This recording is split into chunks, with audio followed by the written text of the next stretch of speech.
So tonight I'm going to begin my talk with a discussion of shyness, really what shyness is, what triggers shyness in children, and what the impact can be for children. And then I'm going to look at when shyness moves beyond the realm of what we consider a normal part of childhood and actually becomes a social-based anxiety disorder. And we'll look at two of those, social phobia and selective mutism. And then we'll look at some potential contributing factors to shyness, social phobia, and selective mutism. And we'll talk about what treatment options are available for these children. And then finally, we'll spend more time talking about what parents and teachers and other people that interact with the children just on a daily basis can do to help them with their shy feelings and to overcome some of the issues that they're faced with. So let's begin with a definition of shyness. Simply put, shyness is the act of feeling uncomfortable in social situations. And these uncomfortable feelings cause a child to hesitate, and then they pull back or withdraw when they're faced with interacting with others. And I just want to emphasize how normal shyness is. It's a normal feeling for children to feel uncomfortable when they're faced with a new situation or something that's completely unfamiliar to them. And in fact, about 40% of adults, when they're surveyed, admit to feeling shy. It's just that we don't really talk about when we're feeling shy, and so many children who experience shyness might feel like they're the only one in the world that feels that way. By the way, does anyone know what the most common fear is among adults? Public speaking? Yeah, what I'm doing right now, fear of public speaking. So it's actually rated in some studies as higher than a fear of death. So it's a pretty intense fear that people have.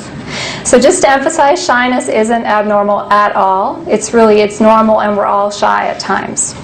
So children who tend to be shy, they have a narrower comfort zone. So they're comfortable with fewer people in fewer places and with fewer activities than their peers who tend to be more outgoing. They're usually most comfortable at home with family, people they know best. And shy children experience what we call an approach avoidance conflict because they really want to interact with others and they want to approach and be part of things, but then they have this fear, and their shy feelings can sometimes cause them to avoid the situations. And when they avoid the situations, it makes them feel better because their anxiety goes down, at least temporarily. So they have this conflict between wanting to join in, but then they pull back because it makes them feel better and less anxious. And children who feel shy typically need more time to warm up to situations. So if they're meeting new people or if they're in unfamiliar situations, they tend to have more of a time frame where they need to warm up and ease in than other children.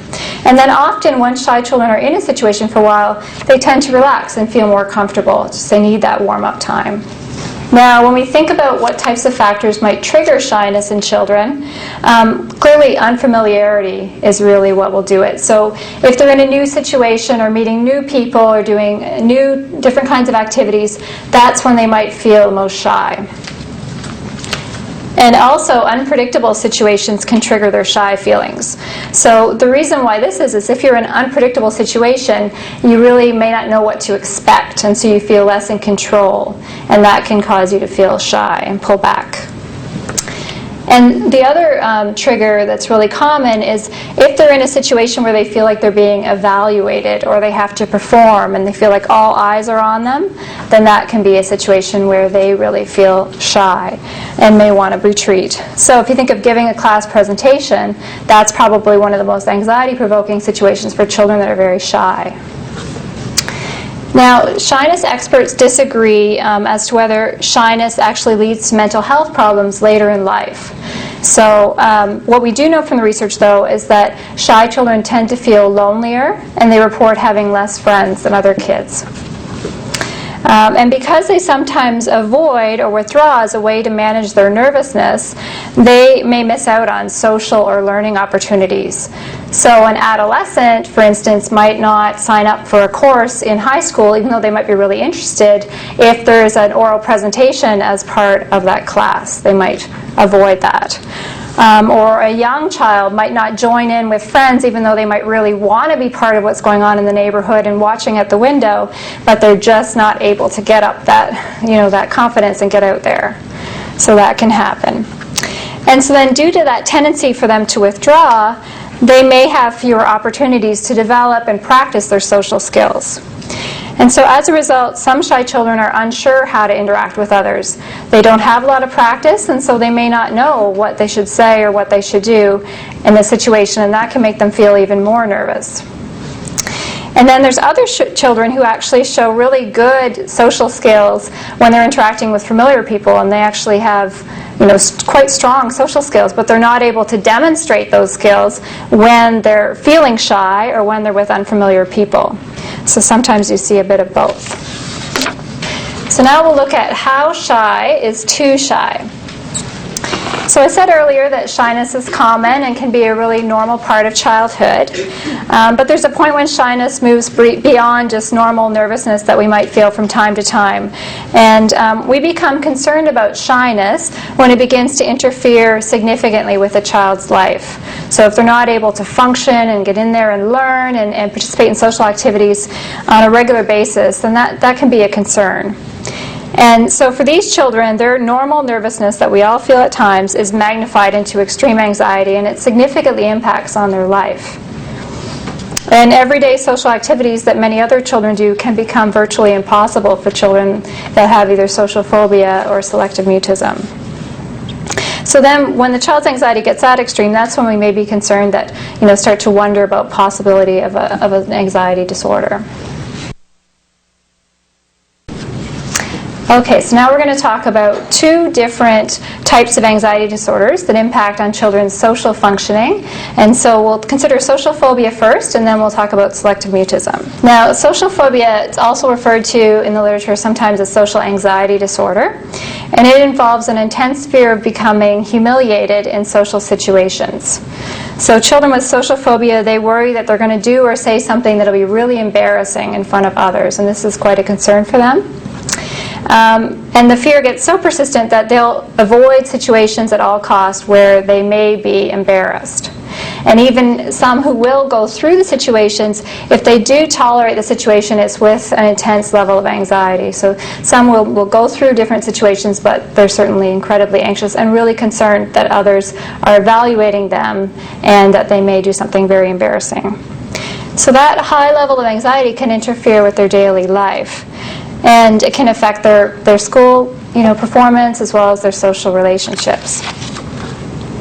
So in terms of common characteristics, they're very self-conscious, and they're often concerned that other people are judging them. So they look at others as if they're being quite critical of them. And they may show physical symptoms of their anxiety, so blushing, trembling, they may have stomach upset. And they'll worry a great deal that other people might notice the physical symptoms that they have. So they're concerned because they don't want other people to know that they're experiencing these feelings internally, so they're hoping no one will notice. And they'll often avoid many situations where there's a risk that other people are watching them, judging them, and being critical of them. And sometimes it even happens to such an extent that things that we think of as everyday common activities they may avoid. So, using a public washroom may be something that they're not prepared to do. Or eating in front of other people. For some, it's even writing, having to print, that type of thing. Just anything where someone's watching them do something and maybe judging them. And another thing that's really common is speaking to an authority figure. So speaking to a teacher or a school principal could be something that's very nerve-wracking for a child or adolescent with social phobia. And so social phobia affects about 2 to 9% of youth, and the reason why there's the range there, it just depends on the age that you're looking at. It's often first detected in early adolescence, but it can begin in childhood. And social phobia is more common in girls. It occurs about twice as often in girls than boys. And symptoms can persist into adulthood if they're not effectively treated earlier. So before we get into what to do about all this, I'm going to turn and talk about selective mutism, the characteristics of that, and then afterwards we'll talk about some strategies for shyness, social phobia, and selective mutism. Okay, so this condition was first described, it's not new, it was first described over 100 years ago by a German physician. And then in the 1990s, the term elective mutism was coined. And at that point, it was to reflect the dominant belief that children were electing or choosing not to speak. But since that time, in the 1990s, they changed the official label to selective mutism to denote that children don't speak in select settings. And it's really, now there's an understanding that children, it's not a choice that they're making, it's not their free will, it's that they're unable to speak because of anxiety. So that's the shift that's happened in terms of, and it's a fairly recent shift, and in the 1990s, that's when it switched over to selective mutism. And so here's an overview of the diagnostic criteria. The crux of the diagnosis is that there's a discrepancy in speaking in different situations. So many parents will describe a child who's actually a chatterbox at home and really outgoing, and then when they're at school, they're could be completely silent or just speaking to very few people. So a real difference between home and school. And sometimes it can be hard for teachers to even, they're seeing this child that's so inhibited, and then the parents are describing, no, but you should see them at home. So another thing is that there's a failure to speak, and it has to interfere with their educational achievement or their social communication. The next criteria is that it must persist for more than a month. And really that's there because we know that many children have a bit of difficulty transitioning into school, and they may be a little shy, but over a month they usually warm up and they do fine. And so that's in there just to acknowledge that as a fact. If it continues past that month, then that's something that you really want to look at. And then the final criteria is that the failure to speak isn't better accounted for by a communication disorder, so such as stuttering, or by an unfamiliarity with the spoken language. So selective mutism is really thought of a fear or a phobia of being seen or heard speaking in certain settings, and usually it's at preschool or school is where it's happening. And most children with selective mutism will go through a period of time where they don't speak at all at school, and that's often when the disorder first emerges that you'll see that. And when asked to speak, you'll often see that they're anxious. So they may avoid eye contact, they may blush, tremble, the same things that you see with social phobia. Many children, they'll freeze and their entire body will stiffen. They're just like little statues. They're that anxious. They will communicate, though some children will communicate quite well non-verbally. So, teachers will describe that they will point in the classroom and gesture and do all these kinds of things to make their needs known, but then they'll draw the line at making any audible sound at all. So they may not laugh in the classroom, they might not even cough out loud. Like if they cough, it might just be like, so you can see them coughing, but they don't make a sound. And so teachers will talk about how surprising it is that they can be quite skilled because they're very motivated to make their needs known without speaking. But there are other children who are so behaviorally inhibited that they're just the little statues and they're not even able to communicate non-verbally. So then it can be a real challenge, you can imagine, for them and for those working with them. And as we saw with shyness, for selective mutism, the child's comfort level varies according to people, places, and activities. So same thing. And in terms of places, what we know from some Canadian research is that children with selective mutism are most likely to speak comfortably at home. And then the next place where they may speak comfortably is out in the community. So say at the grocery store, at a doctor's appointment. And then they're least likely to speak comfortably at school. And some people have difficulty sort of figuring out why would school be a place where children might be hesitant to speak. But if you think about those triggers that I talked about earlier for shyness, really the school setting has a lot of those. So if a child transitions into school, it's a new place for them, new people, new activities to them, and also school has a performance component where you're expected to do different things, and an evaluation piece as well. So really it has all those things in one. So for a child that's kind of shy going in, that can trigger a lot of those feelings. Okay, and then within the school setting, speech patterns often vary. So usually they're most likely to speak out on the playground, and sometimes it can be quite a parent that as they get closer to school, parents will describe, I walk my child to school, they're chatting, and then as they get up to the door, the voice gets quieter, they get in the door, they're not speaking. So sometimes it can be that powerful, but they're least likely to speak in the classroom. That's usually the most anxiety-provoking situation. And then in terms of people, usually children with selective mutism are more likely to speak to other children at school than to adults. And the person that they're least likely to speak to is the classroom teacher. And it really has nothing at all to do with what the classroom teacher's personality is like. It's just what they represent, and that's an authority figure to the child. So they're usually the very last person that the child will speak to. But there are some kids who will speak to adults before other children, but the general pattern is they'll speak to other children before adults at school.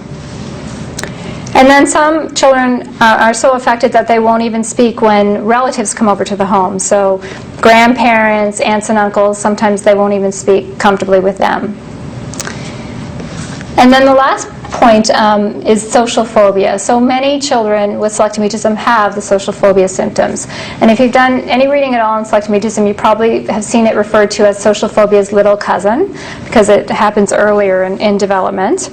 And social phobia symptoms are so common that some researchers have wondered whether they're actually selective mutism and social phobia are two different disorders, or if maybe it's just that selective mutism is a more extreme example of social phobia. So children with social phobia, they're anxious, but they're still able to say a few words, and then maybe selective mutism is just a more extreme form of that. Okay, but there are a minority of children with selective mutism who don't seem anxious other than when asked to speak. So some seem very comfortable otherwise and don't show any of the other social phobia symptoms that we would expect. It seems to be really a phobia that's specific to being seen or heard speaking. So sometimes that can happen as well. Now, in terms of prevalence, selective mutism used to be thought of as very, very rare. So some research was saying 0.1% of the population. But as they're doing more and more research, it's still certainly it's not common, but among young children it can be around 1%. So, and then over time, over the child's course of development, you see the prevalence rate drops. But among young children it can be that high. And just like with social phobia, it occurs more commonly in girls. So it's about 1.5 to 2 times as common in girls than boys. And typically you see the symptoms first present when children are 2 to 5 years of age, when they go into preschool or school. But often it's not picked up, unfortunately, until children are 6 to 9 years of age, and sometimes even later. So a diagnosis might not happen until that point in time. And many parents will talk about how frustrating it can be because if they take a child in and they have concerns, they're told, well, they're just a little shy and they'll grow out of it, and just wait and see kind of thing. And so that can be frustrating for parents because the faster you can get in, you can help to undo some of that pattern that's been happening. But you can kind of see why some professionals say that, because, as I was saying, for many children, they do take a bit of time to warm up to situations, and then they do fine. So sometimes, that definitely does happen. So that's probably where that's coming from. Now, we don't know very much about the course of selective mutism over childhood and adolescence because there haven't been long-term studies that have been done. But basically, just from clinical experience, if there is an effective intervention, it's something that can persist into adolescence. So it's one of those situations where it is good to get in as early as you can, just so that the pattern hasn't been well established. Now, at this time, for shyness, social phobia, or selective mutism, unfortunately we can't make any definitive statements about causes. So these are possible contributing factors that have come up in the literature. And one is the child's temperament, and that seems to be at play for all 3 of these. And so parents will describe a child, that's always been slow to warm up. And in the research, they've looked at young, infants and followed them over time to see which children tend to be shy, develop social phobia, that type of thing. And they found that behavioral inhibition as a temperament trait is really common in these children. And basically, it's just that you can see right from infancy that they tend to be more inhibited when they're presented with new situations, new people, that they have that inhibition and kind of a wariness there very early on. And the other factor that comes up is just usually parents will talk about how there's some family history of shyness. Some parents will say, I was painfully shy as a child, or they'll say, I still feel a little uneasy in some social situations, so that will come out as something that is fairly common. And another thing is, now, these last two factors are more specific to selective mutism, but about 20 to 30% of children with selective mutism have some sort of speech-language difficulty, and often it can be quite subtle. So it might just be a mild lisp where they're having difficulty with some of their articulation, but it's enough to contribute to their overall level of self-consciousness, where they're, it's making them even more self-conscious about how they speak. And then the last one, it's actually not based on research, but it's just a clinical observation that comes up often. And many children that have selective mutism seem to have their neighborhood friends, and they have the kids that are in their class, but they don't overlap. So it's often the parents will say, they don't see the kids that are in their class unless they're in class. They're not the same kids that are in our neighborhood. So it seems like they don't get a chance to socialize very often with the kids that are in their class outside of the school setting. Now, I just want to take a moment to dispel some myths about selective mutism, because these are ones that come up from time to time that parents have read information, and so I just want to take a few moments. The first one is trauma. So there used to be a belief that selective mutism may be caused by trauma, but they did a systematic study where they had 50 children with selective mutism, and they were looking very carefully through their histories, and not one case was related to any kind of psychological trauma or abuse of any kind. And so now in the literature there's really discussion that this is completely unfounded, but it has been a concern for some families, because in the past that's been a common thing that people think of, is that, well, maybe there's been some traumatic event has happened. And but trauma may lead to a child not speaking at all suddenly, but it doesn't really make sense that a child would suddenly stop speaking only in a certain situation in that systematic way that you see with selective mutism. And the other one that comes up sometimes, and that parents will come across when reading information on literature, is that there must be something wrong with the family. So there's some sort of mental health problem or family dysfunction of some sort that has caused selective mutism, and that's been dispelled in the literature. They've done studies where they'll look at family functioning and found that families look no different than any other community sample of people that do not have mental health difficulties. So that's come up in the literature. The only thing is, again, just that little bit, some history of shyness or some anxiety. And then the last one is the thought that people are manipulative, or that children are manipulating or trying to control the situation, that it's kind of they're being passive-aggressive by not speaking. And so sometimes parents, this will come up where people that are working with children with selective mutism wonder if maybe they're trying to control the situation or they're being oppositional. And I think that belief might come from the experience when you're working with a child with selective mutism, that it can be frustrating because oftentimes you've heard that they speak comfortably in other situations and they won't look at you or answer you, and so that could be where that's coming from. But the research has actually looked at, are children more oppositional, and they found that in the school setting, children with selective mutism are much less oppositional than other kids. So that's not something that's been shown in literature to be true. So now we'll look at some treatment options for social phobia and selective mutism.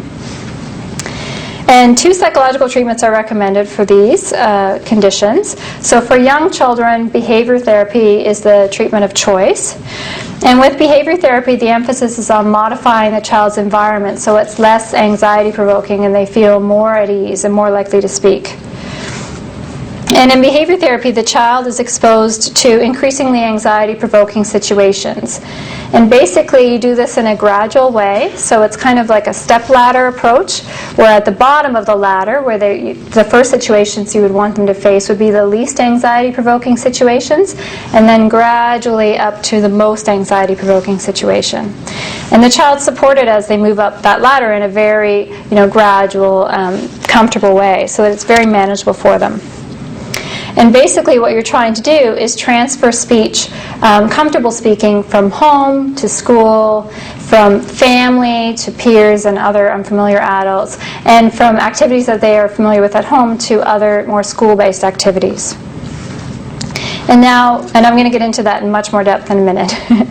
And now for older children and adolescents, cognitive behavioral therapy is often something that's recommended. And for selective mutism specifically, there's less research on cognitive behavioral therapy, but certainly the evidence thus far has been promising for older children. And it makes sense if you think of using, if it's more of an anxiety-based disorder, cognitive behavioral therapy has been shown to be very effective with other anxiety disorders, so it makes sense that this is likely to be helpful for selective mutism. And so basic premise of that is to challenge their unrealistic thoughts and worries so that they start to think more realistically about the situation. And basically, children are encouraged to recognize that their belief system about the risks involved are way out of proportion to what's likely to happen in the situation. And then the last is medication, and it may be used in some cases. So for some children, medication will be recommended to supplement behavioral therapy or cognitive behavioral therapy, but it's not commonly used in children with selective mutism. Okay, so now we'll talk about some strategies that apply to shyness, social phobia, and selective mutism. And all the strategies that I'll talk about are based on the approaches that I just talked about, the two psychological approaches, behavioral therapy and cognitive behavioral therapy. And so, as I said, exposure is really important for behavior therapy, and you want to prevent a child as much as possible from avoiding situations that make them anxious, because we want them to get out there and to participate. But if I were working with a child with selective mutism or social phobia, I wouldn't have them come up here and talk to all of you as a first step. Obviously, I want to, just like a psychologist who's working with someone who has a fear of flying, would not put them on the next plane to Europe. You want to start much more gradually and then build your way up slowly and support them along the way, because it's hard work. And so basically, you want to try and help them to learn some strategies so it makes it less anxiety-provoking as they're working. So relaxation strategies can be really helpful as you're helping the child to face their fears in a gradual way. And there are three different strategies here that I mentioned: belly breathing, progressive muscle relaxation, and visual imagery. And I'm not going to have a chance to get into all these in depth this evening, but in your references, there's a couple books that I've suggested that go over all of these in a step-by-step way. So I'll refer you to those later. But I just want to highlight belly breathing as a really helpful strategy, especially for children who have selective mutism or social phobia that are really concerned about other people watching them and noticing when they're anxious.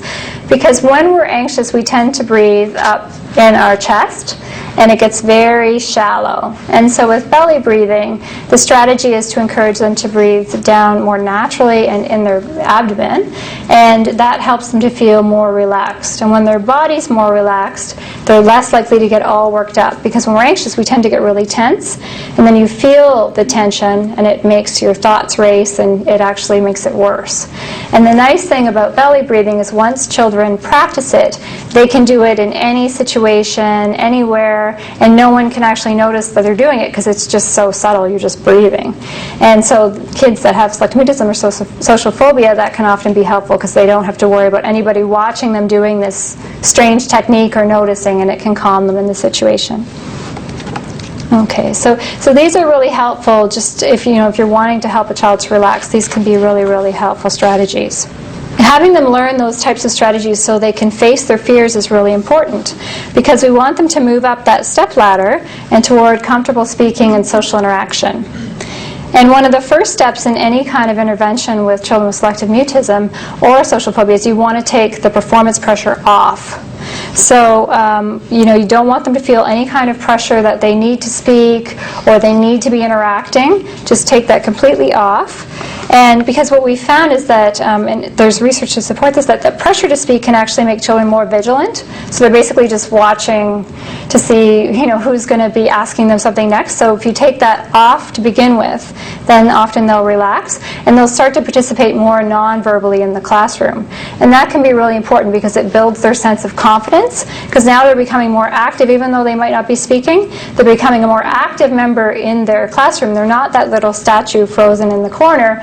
They're now able to actually get out there and maybe hand out papers or do various jobs around the classroom, and they start to feel like a contributing member to their classroom. It's also important to set really realistic expectations, both in the short term and in the long term. So a child with selective mutism may not become the most outgoing person in their class, and that's okay. It's fine to be a quiet or reserved person. It's just that we don't want them to be so anxious in their day-to-day life. We want them to be comfortable, and that's a more realistic goal. Is let's try and make them more comfortable so that they're able to speak to others, they're able to socially interact with others. And it's also important to recognize that children who are shy, they just need more time to warm up, and so to have some respect for that. So if you are going to place any kind of demands, once you start moving up the stepladder, if you are going to place any kind of demands on a child to speak or to socially interact, at first just letting them get in the situation and having that warm-up time can often be really helpful before you go ahead and do that. And we want a child to learn to manage their anxiety so that they can experience success and gain confidence. And so what can be really hard is not to jump in right away when you see that they're feeling anxious, because that's the first thing that you want to do. You don't want to see a child feeling anxious. So just trying to hold back a bit so that they can start to learn, because sometimes they'll surprise you and actually do quite well when you might think this is not going to go well at all. So just giving them a bit of time there to try and manage their anxiety. And it's just really, the more they learn to manage their anxiety, the better they get at it. But the trick is, it can be really difficult to know when to step in and when to hold back. And so it's a fine line. So general rule is that it's best, once they've had a chance to warm up to the situation, you may want to gently prompt them to interact, and then wait a moment and just give them that chance to respond. But then, be prepared. If you see they're very anxious and they're not managing well in the situation, then be prepared to go back down a step and give them, so that they'll still participate a little bit, but maybe not at the level you were hoping they would. So just to give you an example, say a parent's goal is to encourage a child to speak out at the grocery store. Say every time they go to the grocery store, the clerk says hi, they blush, look away, and so it's this situation where it's very awkward. And so the parent's working on trying to get them to speak to the grocery clerk. Well, if this happens where the grocery clerk says, hello, and starts talking to the child, and then the child reacts that way, you might want to wait just a second just to see if they will respond. But then if they're very anxious, you might try and think of an intermediate step that's a little bit less anxiety-provoking. So maybe you could have the child whisper the answer to you. So you lean down and the child speaks to you. Because that's a huge, huge step from from silently avoiding talking to actually whispering to you. So that could be an intermediate step. So just always sort of keeping in the back of your mind what your goal is, and then finding different steps to go on. So because that's a big improvement from not speaking at all. And then you can keep working on moving up to another step. Okay, so I already mentioned the importance of, you want them to be really as involved as possible in the classroom. And nonverbal participation is something that I think it's important to expect of all children. So children that have social phobia, selective mutism, that's an appropriate expectation that they can participate non-verbally. So things like, in the classroom, say if it's a young child, the morning exercise, pointing to the calendar, those types of things, they could do all of that without the communicating verbally part. But definitely the nonverbal participation could be there. Handing out papers, watering the plants, those kinds of tasks, taking something to the office where it doesn't require speaking, those types of tasks are a good way to get them starting to participate in their classroom. Another important thing that I've seen can be very, very helpful with these children is play dates. So if they seem to be interested in a particular child, sometimes if you talk to the teacher, you can find out they seem to watch this child, show some interest in this child at school. Well, maybe that child could come to your home and have a play date. And the play dates might be a little awkward at first because they'll probably still be nervous having this child in their home. So, as a parent, you may need to facilitate and gently support that interaction at the beginning and then fade yourself out over time. But what we know is that the first child that a child with selective mutism will often speak to at school is the child that comes to their house and that they interact with outside of the school setting. So a play date can be a really powerful way to get the child speaking at school to someone. And then it can be helpful, of course, the more that you can arrange these play dates, the better. So more opportunities for them to practice is really important. And then over time, once they begin speaking comfortably to their classmate in their home, then say they could go, then you start generalizing it. So they could go to the neighborhood park, and at first they might be a little hesitant because there's other people around, but over time they might start to warm up and start speaking comfortably to this friend of theirs, this classmate at the park. Then maybe eventually you could go to the school playground when the school's, time when the school's closed, if that's possible. And then, over time, hopefully that will spill over into the classroom. And then to make it more likely for the child to start speaking to that particular playmate in the classroom, you can rearrange classroom seating. Often teachers are very flexible about this with a child with selective mutism. So, it's kind of the opposite of a child that may have behavioral challenges. With a child with selective mutism, you want them seated as far away from the teacher as possible.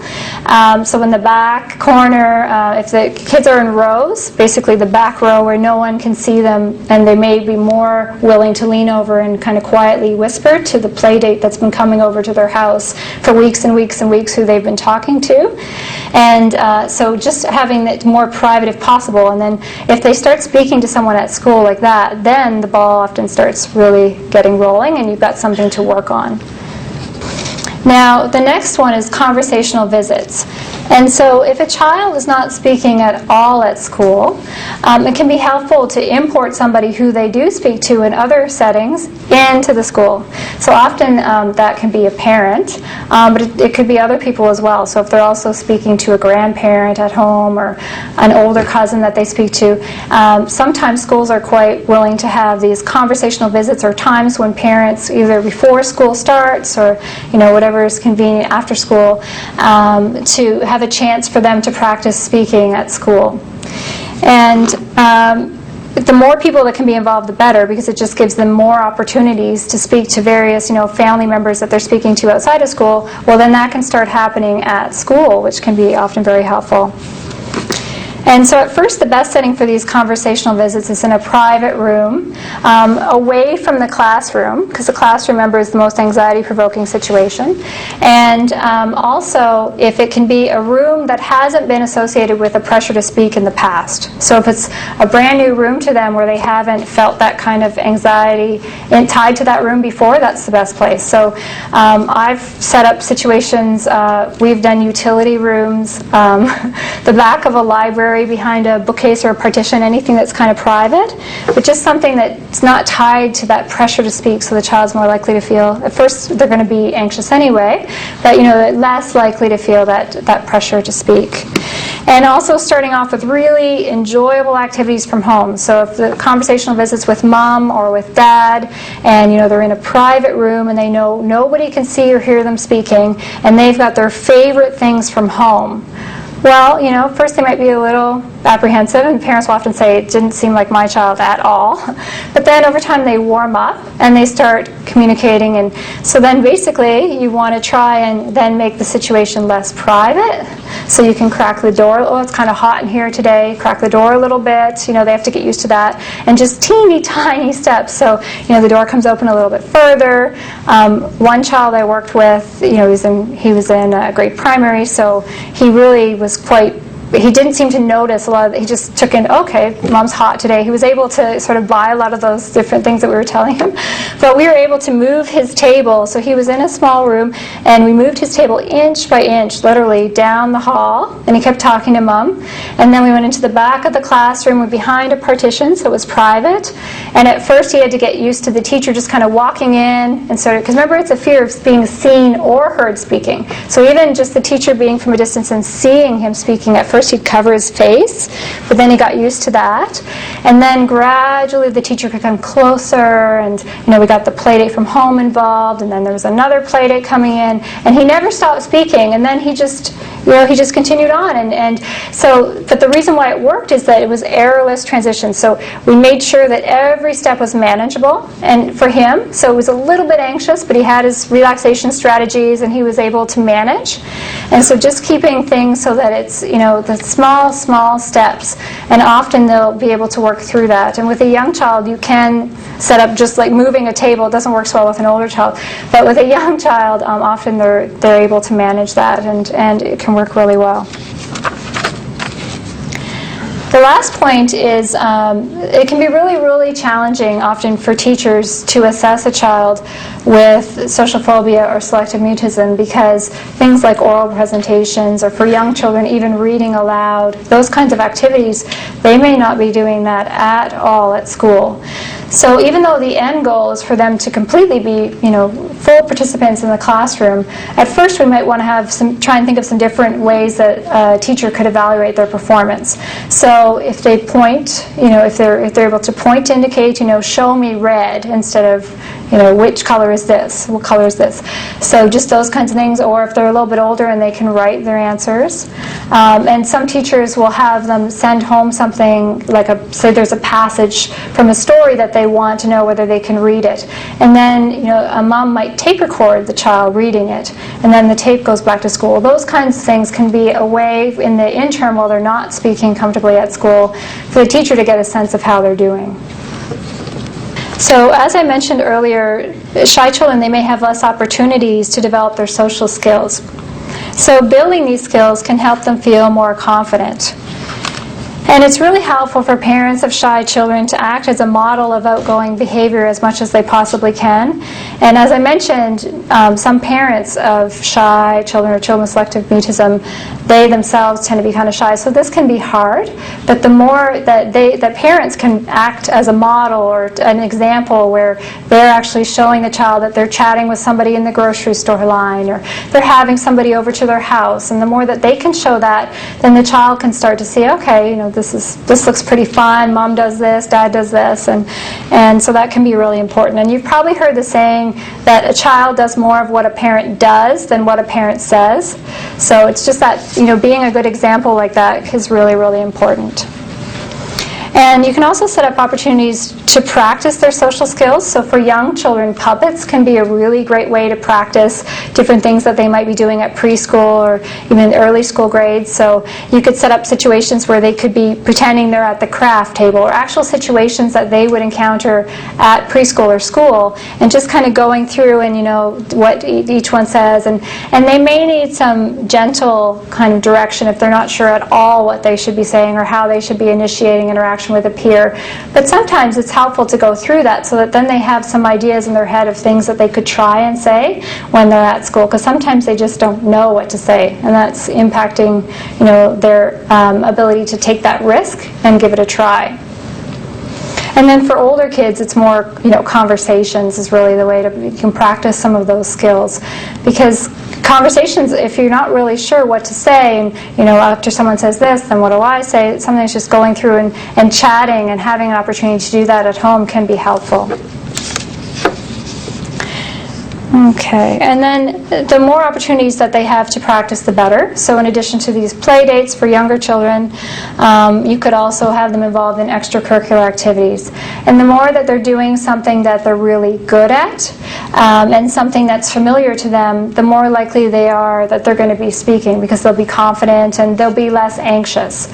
So, and often kids with selective mutism that I've worked with, if they're into sports at all, if they're out running around and say it's soccer, those kinds of things, they might be likely to slip up and blurt something out, and then I just talked, but they're just, because they're so into the game and they're having a great time and they're feeling very relaxed physically, and so sometimes that can happen. So that can be a really important thing for them to be involved in.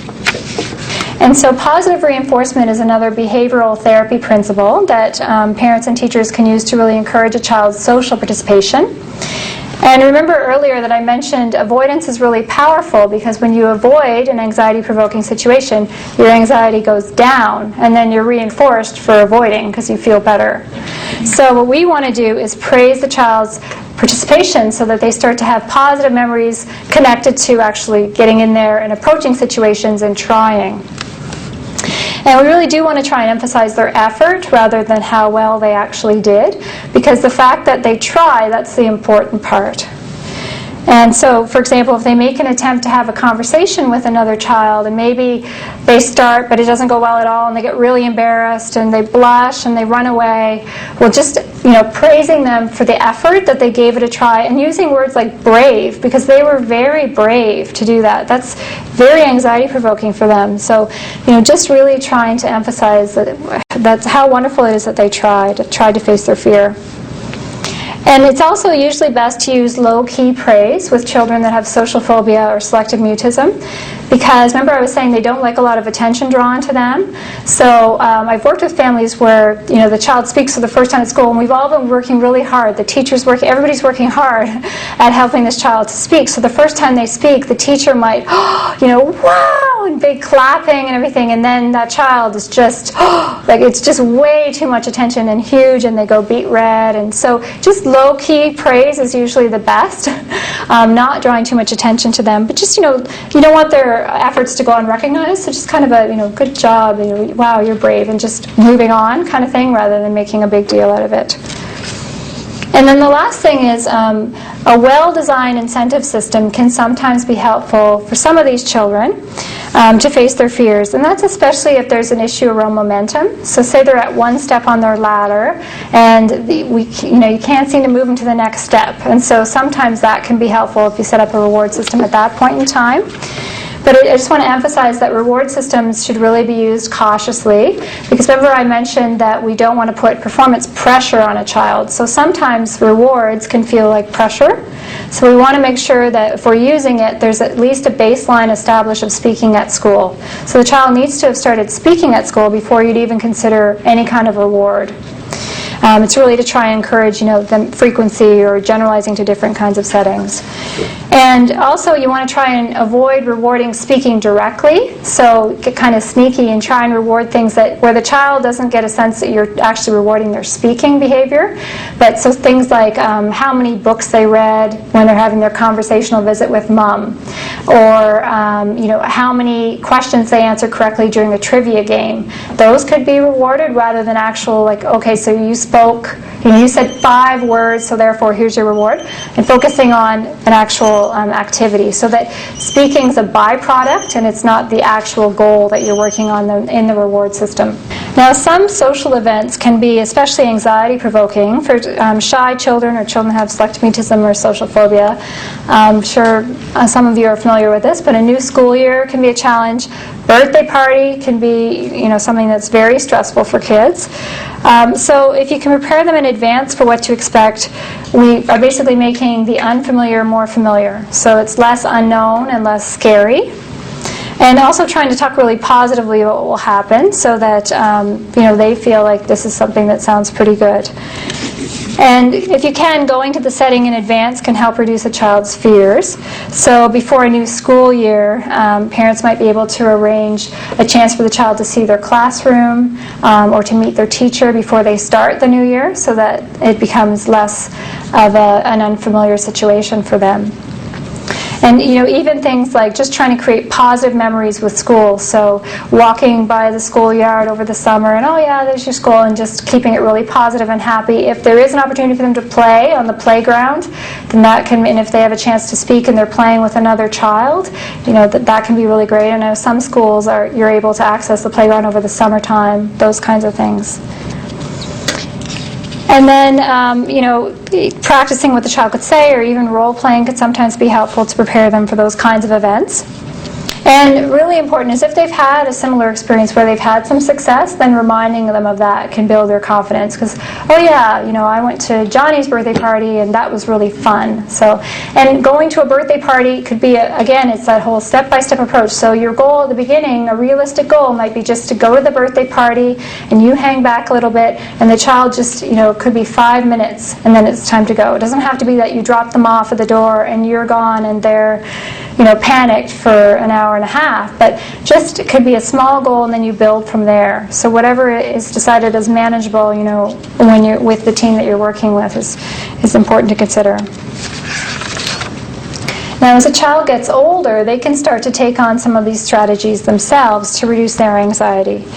So older children and teens can start to consider that there are benefits for overcoming their shy behavior, and that can serve as a motivator for them. So, older, like adolescents that I've worked with, if their goal is that they really, really want to be a teacher, well then they might be highly motivated to work toward overcoming their fear of public speaking.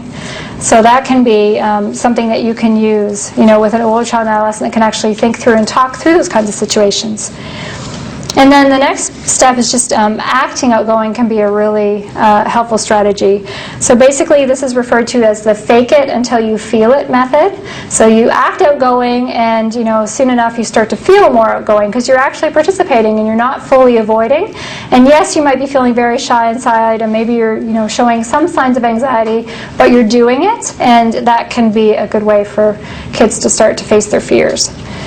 Another one is the more you focus on other people in your interaction, the less self-conscious you feel. So for an older child or a teenager, if you can help them so that when they're interacting with other people, they're actually trying to, they're asking questions to learn more about them and just focusing more on the other person, that can help them to feel less self-conscious, because for a child with social phobia or selective mutism, the focus is on everybody's looking at me, everybody's judging me, and so trying to get them to focus on the other person can sometimes help to reduce their feelings of self-consciousness. And the challenging unrealistic thinking, that's really the crux of cognitive behavioral therapy. So just really helping them to challenge their faulty thinking, not blowing things out of proportion, looking at really what's the worst thing that could happen. It's probably a lot less than what they're thinking in their mind. So helping them to challenge that and think more realistically. And then older children, they can also start to take on some of that positive self-talk that we do for younger children. So they can start praising themselves, encouraging themselves, reminding themselves of when they've had success in other situations. And parents often want to know what they should say to their child, or it can be awkward. How much do you talk about shyness with your child? And so I just want to spend a bit of time talking about that. First general rule is to, if you can, to try and avoid using the shy label. And this can be hard because shy behavior is often quite obvious. Everybody sees that your child's blushing, and it seems pretty apparent that they're feeling shy. And you may feel the need that you want to explain to others that they're shy. So common scenarios, say you're out in public and an adult says hi to your child blushes, hides their face, and you might want to say, oh, she's just shy, because you don't want them to think that she's being rude or that type of thing. But the reason why I have that there is that children who are told they're shy, just shy, oh, she's shy, that kind of thing, could start to think of themselves in that way. So I'm shy, what can I do about it? I'm shy, like that's just me. So they might start to think of themselves that way, as if it's just that's who they are, so they can't change. So really trying not to have that, so that they start to fulfill that role if possible. And then the other point is that it's also not true that a child is shy, because if you think about the definition of shyness that I talked about earlier, it's a feeling, so it comes and goes. Child with selective mutism, as I was saying, many parents will say, oh, chatterbox at home, like talks and talks and talks. And so at home, the child often doesn't look shy at all. So it's a feeling, it's not that they are shy and like something that they can't, it's a feeling that comes and goes. And then another reason that it's best to try not to call a child shy is that, remember I was saying they don't want other people to notice. A big fear is that other people will notice that they're feeling nervous. So if you mention, oh, my child's shy, or if other people say, oh, you're shy, then they think all the things that they're afraid people will notice, like they're blushing and they're trembling. Yeah, they noticed, they said I was shy. So just try not to use that word if you can. And then the other thing is that it can also be hard if other people will say, oh, your child's shy to you, so, and then how do you respond? So generally, you can either, some parents will just smile, ignore the comment, move on, or you could say something like, oh, actually, she's pretty chatty around people she knows well. So you don't say, yeah, she's shy, kind of thing. You just say, yeah, she can be pretty chatty, just so that they're aware of that. And then the more positive labels, as I was saying, brave, talking about how you're friendly, outgoing, using those kinds of things. So hopefully the child can start to see themselves in that light, rather than seeing themselves as shy, and that's who they are. And then the last point is that nervous feelings sometimes aren't all that different from excitement. So butterflies in the stomach, when you're feeling like you got butterflies because you're going to a birthday party, that can be relabeled as excitement, or a situation could be seen as a challenge rather than focusing as something that's they're very anxious. But there are times if a child's really, really feeling anxious or very, very nervous, we don't want to do that and just say, oh, you're just excited, because that would minimize the child's feelings. So if it's just a little bit, and then you might want to be more positive in labeling it. But if it's really clearly they're very anxious, then you want to try and empathize with them so that you show that you understand how they're feeling. And you can also normalize it so that they know they're not the only one that goes through that. So I have an example of, you might say something like, say a child's feeling nervous about their upcoming piano recital, and so you could maybe say something like, I wonder if you're feeling scared about going to your piano recital. I get scared sometimes too when I'm not sure what to do and others are watching me. So just so that you normalize it, because it's important for them to know that everybody feels that way sometimes. And then you can give them some confidence, and say, but I think you're brave enough to give it a try. So that's the emphasis, just to give it a try. Not a lot of pressure, but just to, I think you're brave enough to give it a try. Now, having said all that, you want to try not to talk about it too much, though. So I've worked with some parents of children with selective mutism, and it's, every time the child comes home from school, you want to know, did you talk to anybody at school today? So you might, so did you talk to, and that kind of thing can sometimes feel like pressure. So trying to not over talk, and really the best strategy, I think, is to follow the child's lead. So if they're looking very anxious and like they need some of that reassurance that I just talked about, that might be a good time to say it. Or if they're wanting to speak about it, then you can follow their lead. But try not to resist that urge to chat about it every day after school, because it can be, whoa, this is a really big deal for mom and dad, and it can feel like pressure sometimes. And then if the child isn't making progress, or say you're moving along the stepladder and then they seem to just kind of plateau, or they have a situation where that day wasn't a good day for them, really there's no need to sit and chat about that. You can just focus. I think it's more positive to focus on the successes, and your child learns to focus on the successes too if you're focused on the successes, and that's really what we want, because that builds their confidence, and they're probably already thinking in their head anyway about how they messed up that time, so we don't need to talk about that. We just focus on successes, remind them of the times when they did well.